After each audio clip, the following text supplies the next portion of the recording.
So yun, ang lesson natin today is how to find the sum of interior angle of polygon.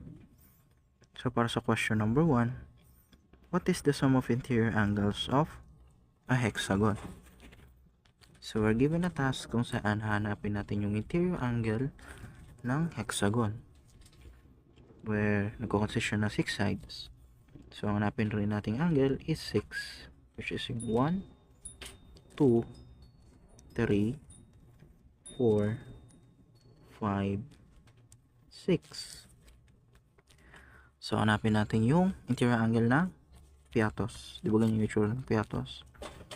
So hindi tayo magmamano-mano kung saan gagamit tayo ng protractor, dahil meron namang formula para dyan. So let's go for it.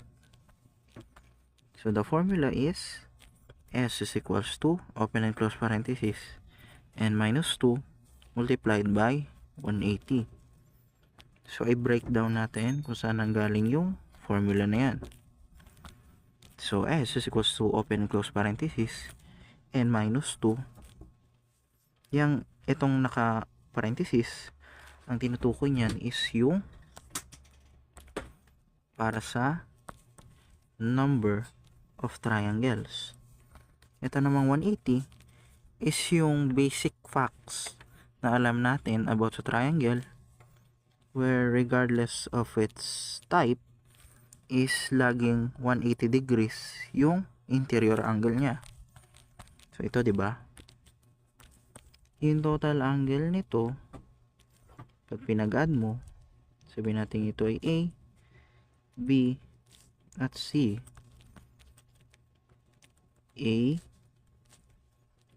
plus B plus C is always 180 degree regardless of its type. Kasi di ba mayroon tayong equilateral triangle, isosceles, at scalene. Regardless of its type, pag pinag-add mo yung angle niya sa loob, 180 degree pa rin yan. So tingnan natin yung pattern visually netong part na to, kasi ginagamit to sa pag-solve ng polygon. Kahit anong sides pwede ma-solve nyo. So sa next polygon, which is yung quadrilateral, meron tayong 4 sides. So ang gagawin natin, di ba ang sabi doon is number of triangles. So meron tayong 4 sides. E di gumawa tayo ng triangle from these 4 sides. So paano? E di pag-connectahin lang natin to. Now, meron ka ng dalawang triangle. So formula, ang n ay nire-represent niya is yung number of sides. Dito sa quadrilateral na to or square is meron siyang 4 sides. So kapag isosolve siya mathematically, we have 4 minus 2. Ang sagot, 2. Ilan yung triangles mo? Dalawa. So it's the same. Diba? Bali ganun siya kung tinignan mo siya visually. Bali bibilangin mo lang yung triangle na mabubuo mo sa isang polygon.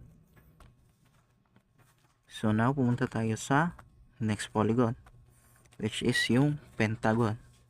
Ang pentagon nagko-consist ng 5 sides. So gagawa tayo uli ng triangle from that shape. Itong triangle na yan at itong triangle na yan. So meron kang isang triangle, dalawang triangle, at tatlong triangle. Ang formula, di ba? Yung nasa parenthesis, n minus 2. Ilang sides meron ng pentagon? 5 minus 2. Ang sagot, 3. Ilang triangle yung nabuo mo dito sa pentagon? 3. Same. For hexagon, meron siyang 6 sides. Gagawa tayo ulit ng triangle. 1, 2, 3, 4. unang triangle, pangalawang triangle, pangatlong triangle, at pang-apat na triangle. Yung formula na nasa parenthesis, n minus 2, where yung n ang nagre-represent ng side ng polygon. Ilang sides meron ang hexagon? Meron siyang 6 sides. Minus 2, ang sagot is 4. Ilang triangle lang nabuo mo sa hexagon? 4. Same ba? Same. So now, sagutin natin tong tanong. What is the sum of the interior angles of hexagon? First step, isulat lagi yung formula. Kasi madalas, dyan nagkakamali ang mga student. N minus 2 multiplied by 180. Then, copy sa baba. Palitan yung values. Ang hexagon is nagko-consist ng 6 sides. Di mo na-solve na natin yan. 6 minus 2, the answer is 4.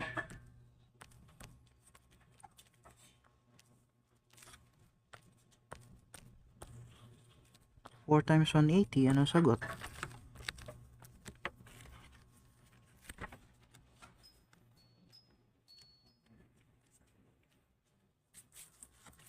The answer is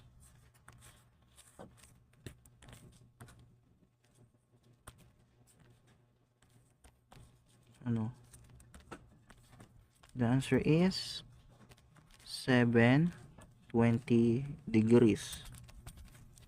Lagi nyo huwag kalimutan yung unit. So yan yung sum ng interior angles ng hexagon. So now, punta na tayo sa pangalawang tanong. What is the sum of interior angles of an octagon? Octagon consists of 8 sides. First step, isulat lagi yung formula.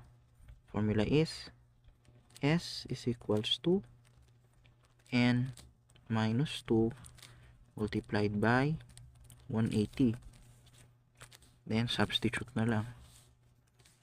N, yun yung sides ng polygon. So, anong N ngayon sa number 2? The N is 8. 8 minus 2, the answer is 6. So, palitan natin. 6. 6 times 180, anong sagot? 6 times 180 is 1080 degrees. So, yan yung sagot sa number 2. For the next question, so, pahirapan natin. What is the sum of the interior angles of decagon? Decagon consists of 10 sides. So, first step, laging sulat ang formula. S is equals to, open and close parenthesis, N minus 2 multiplied by 180. Then, substitute. Ilang sides meron ng decagon? 10 sides. Palitan si N. So, 10 minus 2, the answer is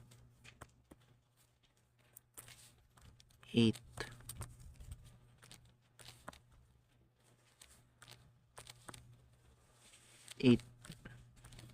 8 times 180, 8 times 180, ang sagot is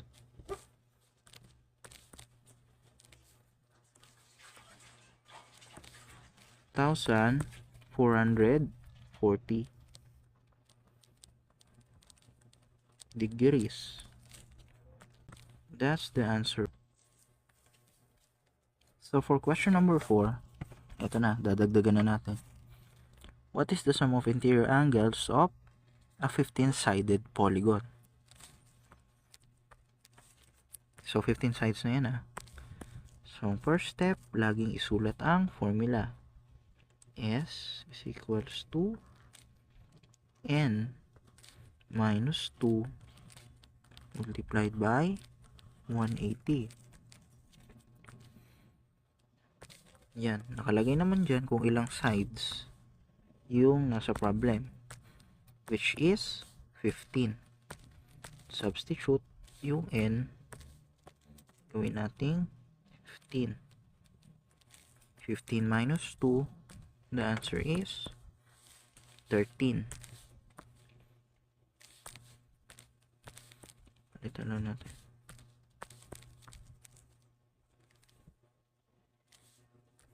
13 multiplied by 180, anong sagot?